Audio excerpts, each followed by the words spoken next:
এই যে বিগত ত্রয়োদশ সংসদ নির্বাচন, এখানে কি সরকারের পক্ষ থেকে কোনো নির্দেশ ছিল যে সংসদ সদস্য পদপ্রার্থীদের পোস্টারে নিজেদের ছবি ছাপতে হবে? সরকারের পক্ষ থেকে কোনো নির্দেশ ছিল না। কাজেই এই ছবি যারা ছেপেছে এরা কি ঠেকা বেশত না বিলাসিতা? এবার বলেন, বিলাসিতার ছবি হালাল না হারাম? তোমরা যারা যারা ইসলামী শাসন ব্যবস্থা দেশে চালু করার দাবিতে নির্বাচনে দাঁড়াইছ আর নির্বাচনী পোস্টারের মধ্যে হারাম ছবি ছাপাইছ, তুমি দি লঙ্কা যাওয়ার আগেরই রাখতো। মানুষে কয় লঙ্কা দিয়া বলে রাখতস, হয় তুই দি লঙ্কা যাওয়ার আগেই রাখতস।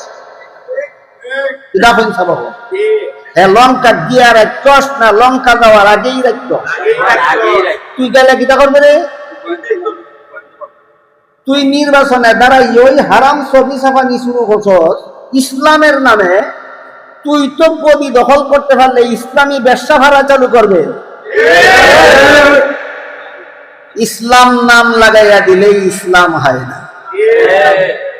ইসলাম শব্দ ব্যবহার করলে ইসলাম হয় না, ইসলামের বিধান পালন করলে ইসলাম হয়।